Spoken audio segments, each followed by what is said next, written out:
तो नमस्कार दोस्तों, कैसे हो आप सब। ये भर्ती निकली हुई है छत्तीसगढ़ उच्च शिक्षा विभाग में। और दोस्तों यहाँ पदों की संख्या बहुत ज़्यादा है, 880। और आज से दोस्तों नहीं मतलब कल से 12 अक्टूबर से यहाँ पर ऑनलाइन आवेदन जो है सबमिट हो रहा है। तो चलिए देखते हैं क्या क्या इसमें महत्वपूर्ण बातें हैं, डिटेल्स हैं। तो रिक्त पदों का स्थिति निम्नानुसार है, देख लीजिए। प्रयोगशाला परिचारक के दोस्तों यहाँ पर 430 पोस्ट है, जो बहुत ज़्यादा है। भृत्य के 210 है, चौकीदार के 210 है, स्वीपर के 30 है, योग है 880 पद। दोस्तों इतना बड़ा भर्ती जो है, और अभी कहना चाहिए अभी के डेट में जितना निकला है उसमें कोई नहीं है। तो इसमें ध्यान से आप फॉर्म वगैरह सबमिट कीजिएगा। ऑनलाइन फॉर्म सबमिट करना है, क्या क्या महत्वपूर्ण बातें हो देखते जाइए। पद नाम तथा वेतनमान प्रयोगशाला परिचारक। और आप लोग का सवाल होता है कि पेमेंट कितना मिलेगा, तो चलिए मैं पेमेंट कैलकुलेटर से कैलकुलेट कर देता हूँ।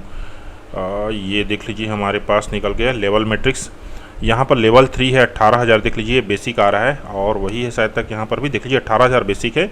तो अभी के डेट में जो TADA जो कैलकुलेट हो रहा है उसके हिसाब से दोस्तों पेमेंट आपका बन जाएगा, ये देख लीजिए 18,000। और अभी केंद्र सरकार ने 4% और लगभग दे ही दिया है, कहना चाहिए आदेश पर जारी नहीं हुआ है। तो देख लीजिए नेट सैलरी बनेगी देखो दोस्तों 25,000 के आसपास, ठीक है। टोटल बनेगी 27,440 रुपया, और नेट सैलरी बनेगी 25,000। तो ये है। और एक दूसरा भी है, ये 15,600, तो इसका लगभग 21,000 बनता है दोस्तों। ये देख लीजिए 21,716 रुपया कैश इन हैंड आपको मिलेगा। सेवा श्रेणी है चतुर्श्रेणी, और सभी चतुर्श्रेणी की पद है दोस्तों, भृत्य, चौकीदार, स्वीपर, ठीक है। आगे बढ़ते हैं। वेतनमान, ये तो तीनों का एक ही वेतनमान है। जो प्रयोगशाला परिचारक है उसका वेतनमान थोड़ा से अलग है, बाकी सब चीज़ सेम है। परीक्षा अवधि तो 3 साल की होती है, और इसमें स्टाइपेंड पेमेंट जो है वो खत्म कर दिया गया है। वेतनमान में राज्य शासन द्वारा समय समय पर प्रसारित आदेशों के अनुसार महंगाई भत्ता एवं अन्य भत्ते दे होंगे। तो ये हमने ऑलरेडी इसमें पूरा कैलकुलेट करके आपको बता दिया है। न्यूनतम शैक्षणिक योग्यताएं देख लीजिए। प्रयोगशाला परिचारक के लिए किसी मान्यता प्राप्त मंडल संस्था से हाई स्कूल 10+2 परीक्षा उत्तीर्ण। इसका अर्थात दोस्तों हाई स्कूल के बाद जो है 10+2 का तात्पर्य है दोस्तों 12वीं कक्षा, मतलब 10वीं के बाद 2 साल 12वीं उत्तीर्ण होना चाहिए, ठीक है ना। भृत्य है उसके लिए 5वीं है, चौकीदार का 5वीं है, स्वीपर के लिए 5वीं परीक्षा है। आयु सीमा की बात करें, 1 जनवरी 2023 से आयु सीमा जो है कैलकुलेट किया जाएगा। 18 वर्ष से कम ना हो और 40 वर्ष से अधिक ना हो, ठीक है। और टोटल सभी छूट मिलाकर दोस्तों 45 वर्ष से अधिक ना हो, ठीक है ना। यहाँ पर ये चीज़ दिया गया है, ये देख लीजिए। सभी छूट मिलाकर 45 वर्ष से अधिक ना हो। वैसे महिलाओं के लिए 45 वर्ष जाता है। उसके साथ ही कुछ जो विशेष पुरस्कार जो प्राप्त व्यक्ति हैं उन लोग के लिए भी 5 साल स्पेशल जो है अलग से छूट मिल जाता है। तो महत्वपूर्ण टिप देखिए, सभी छूटों को मिलाकर अधिकतम आयु सीमा 45 से अधिक नहीं होना चाहिए। आरक्षण का लाभ जो है छत्तीसगढ़ के मूल स्थानीय निवासी को ही प्राप्त होगा, तथा सभी प्रकार के आयु में छूट महिला, अनुसूचित जाति, जनजाति, अन्य पिछड़ा वर्ग, दिव्यांगजन, पुरुष सैनिक स्थानीय निवासी को ही प्राप्त होगा। आयु की गणना 1 जनवरी 2023 के संदर्भ में ही की जाएगी। ये पॉइंट महत्वपूर्ण है। आवेदन करने की अंतिम तिथि तक आवेदित पद के लिए आवश्यक न्यूनतम शैक्षणिक अर्हता का प्रमाण पत्र, छत्तीसगढ़ का मूल निवासी प्रमाण पत्र, जाति प्रमाण पत्र, दिव्यांगता प्रमाण पत्र, भूतपूर्व सैनिक का प्रमाण पत्र तथा आयु संबंधी हेतु कक्षा 5वीं, 8वीं, 10वीं की अनुसूची जन्म तिथि हेतु अन्य प्रमाण पत्र मान्य नहीं धारित करना अनिवार्य है। दोस्तों जिस डेट में आप आवेदन कर रहे हैं अंतिम तिथि, ठीक है ना, उस डेट में, अंतिम तिथि कब है, नवंबर में 11 नवंबर शायद है, ठीक है ना अंतिम तिथि। उस डेट में आपको ये सभी प्रमाण पत्र जो है धारित करना होगा। जन्म तिथि के लिए 5वीं, 8वीं, 10वीं कोई भी इसमें से यूज हो जाएगा, ठीक है ना। तो जैसे कि आप भृत्य का आवेदन कर रहे हैं तो 5वीं का ही लगाइए, और कुछ भी लगाने की जरूरत नहीं है। जाति प्रमाण पत्र, यदि अभ्यर्थी छत्तीसगढ़ राज्य का मूल निवासी है तो, ठीक है ना, अनुसूचित जाति, जनजाति, अन्य पिछड़ा वर्ग की श्रेणी में आता है तो उसे सक्षम प्राधिकारी द्वारा जारी छत्तीसगढ़ राज्य का स्थायी जाति प्रमाण पत्र जो है वो प्रस्तुत करना पड़ेगा। अनुसूचित जाति, जनजाति, अन्य पिछड़ा वर्ग के विवाहित महिला अभ्यर्थी को अपने नाम के साथ पिता के नाम से जारी जो जाति प्रमाण पत्र प्रस्तुत करना पड़ेगा। इंटरकास्ट मैरिज कई लोग करते हैं तो उस केसेस में इसको मांगा जाता है।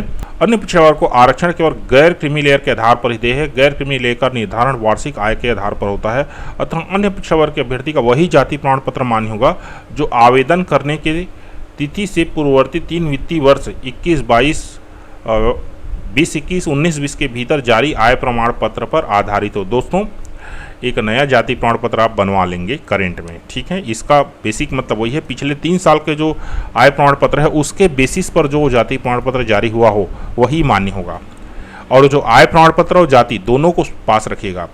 नियोक्ता का अनापत्ति प्रमाण पत्र, दोस्तों अगर कोई शासकीय विभाग, निगम, मंडल, उपक्रम में कार्यरत हो तो उनको जो है आवेदन करने से पहले एनओसी देना पड़ेगा। अनर्हता को छोड़ते हैं दोस्तों, कई बार इसके बारे में विशेष चर्चा कर चुके हैं और इसके लिए अलग से वीडियो जो है डला हुआ है। आवेदन की प्रक्रिया देख लीजिए। विज्ञापित पदों के लिए आवेदन पत्र केवल ऑनलाइन ही स्वीकार किए जाएंगे। किसी भी स्थिति में व्यक्तिगत रूप से उपस्थित होकर आवेदन नहीं स्वीकार किया जाएगा। ऑनलाइन आवेदन भरने के संबंध में विस्तृत दिशा निर्देश आवेदन पत्र के साथ ही उपलब्ध कराया जाएगा। सभी अभ्यर्थियों को यह अपेक्षा की जाती है कि मार्गदर्शी निर्देश का ध्यानपूर्वक अध्ययन करने के उपरांत ऑनलाइन आवेदन पत्र में प्रविष्टियां किया जाए। वृत्ति चौकीदार एवं स्वीपर के पदों हेतु अभ्यर्थी को एक ही आवेदन करना होगा। देख लीजिए दोस्तों ना, वृत्ति चौकीदार एवं स्वीपर के पदों हेतु एक ही आवेदन भरना होगा एवं उक्त आवेदन पत्र में पदों के लिए स्वयं की वरीयता का चयन करना होगा। कहने का तात्पर्य है, मान लीजिए आपका जो है हो रहा है सिलेक्शन, तो सबसे पहले किस में आप जाना चाहेंगे? उदाहरण के लिए भृत्य में जाना चाहेंगे, उसके बाद चौकीदार में जाएंगे, उस पर नहीं हुआ तो स्वीपर में जाएंगे। तो ये इस प्रकार से आपको वरीयता जो है तय करना होगा। उदाहरण स्वरूप अभ्यर्थी के द्वारा भृत्य, चौकीदार एवं स्वीपर तीनों पदों के लिए आवेदन किया जाता है तो उसे तीनों पदों के सामने चयन हेतु इच्छुक पद पर हाँ का चयन करना होगा। इसके उपरांत सभी चयनित पदों का वरीयता क्रम दर्शाने के लिए 1, 2, 3 जो है वो डालना पड़ेगा। प्रयोगशाला परिचारक पद हेतु पृथक से ऑनलाइन आवेदन भरना होगा। दोनों के लिए अलग अलग है ना, अर्थात यहाँ पर 2 ऑनलाइन आवेदन जो है भरे जाएंगे। एक है ये तीनों पद के लिए और दूसरा है प्रयोगशाला परिचारक के लिए। कंडिका 2 एवं 3 के पदे हेतु पृथक पृथक आवेदन पत्र विभाग की वेबसाइट www.highereducation.gov.in पर उपलब्ध होंगे। इच्छुक उम्मीदवार दिनांक 12 अक्टूबर से 10 नवंबर 2023 को रात्रि 12 बजे तक ऑनलाइन आवेदन पत्र भर सकेंगे। अंतिम तिथि के पश्चात दिनांक 11 से 15 को कहना चाहिए त्रुटि सुधार का एक अवसर भी उपलब्ध रहेगा। ये बहुत बढ़िया बात है। चयन प्रक्रिया देख लीजिए। चयन हेतु विभाग द्वारा लिखित परीक्षा की आयोजित की जाएगी। लिखित परीक्षा हेतु पाठ्यक्रम का विवरण विशिष्ट 1 एवं 2 पर संलग्न है। भृत्य, चौकीदार एवं स्वीपर के पद हेतु संयुक्त भर्ती परीक्षा आयोजित की जाएगी। संयुक्त भर्ती परीक्षा के प्राप्तांकों के आधार पर मेरिट क्रम में आवेदकों को प्रथम चयनित वरीयता का पद आवंटित किया जाएगा, जो वरीयता आप चयन करेंगे। ठीक है। प्रयोगशाला परिचारक के पद की लिखित परीक्षा पृथक से आयोजित की जाएगी। लिखित परीक्षा के आधार पर पदवार चयन सूची विभाग के वेबसाइट पर प्रकाशित की जाएगी। चयनित आवेदकों को अभिलेख सत्यापन हेतु उपस्थित होने की तिथि, समय और स्थान की जानकारी वेबसाइट में दी जाएगी। विज्ञापित रिक्त पदों हेतु छत्तीसगढ़ के मूल निवासी स्थानीय निवासी आवेदन करने हेतु पात्र होंगे, अर्थात कोई और जो है नहीं कर पाएंगे। वैसे दोस्तों तृतीय और चतुर्थ वर्ग के जो पद हैं वो छत्तीसगढ़ के मूल निवासी के लिए आरक्षित है। चयनित उम्मीदवार को पुलिस वेरिफिकेशन कराने तथा जिला चिकित्सालय के चिकित्सा बोर्ड से स्वास्थ्य संबंधी सक्षमता फिटनेस प्रमाण पत्र प्रस्तुत करने के पश्चात ही सेवा में लिया जाएगा। चयनित उम्मीदवार को कार्यभार ग्रहण करने से पूर्व समस्त प्रमाण पत्रों के मूल प्रतियों में स्वप्रमाणित छाया प्रति प्रस्तुत करना होगा। इस विज्ञापन के अधीन होने वाली नियुक्ति पूर्णतः अस्थायी नियुक्ति है, अतः नियुक्ति की शर्तों के अनुसार किसी भी समय आवेदक की सेवाएं समाप्त की जा सकती हैं। दोस्तों ऐसा हर आवेदन में लिखा रहता है, लेकिन ऐसा कुछ होता नहीं है। परीक्षा आयोजन की तिथि पृथक से विभाग की वेबसाइट पर जारी की जाएगी। लिखित परीक्षा हेतु पात्र पाए गए उम्मीदवार को प्रवेश पत्र विभाग की जो वेबसाइट है उसमें उपलब्ध कराया जाएगा, जिसे उम्मीदवार स्वतः डाउनलोड कर प्राप्त कर सकेंगे। आवेदन पत्र देख लीजिए। आवेदन पत्र भरने के पूर्व आवेदक स्वयं सुनिश्चित कर ले कि नियुक्ति संबंधी समस्त अर्हताएं पूर्ण करते हैं या नहीं। भर्ती प्रक्रिया के संबंध में किसी प्रकार का विवाद की स्थिति में अंतिम निर्णय लिए जाने का अधिकार आयुक्त उच्च शिक्षा विभाग को होगा। तो दोस्तों ये रहा इसका विज्ञापन। इसका सिलेबस देख लीजिए प्रयोगशाला परिचारक का। तो दोस्तों इस सिलेबस को हम लोग फॉलो करने वाले हैं और इसका जो क्वेश्चन पेपर वगैरह भी हम आपको प्रोवाइड करेंगे बहुत जल्दी ही।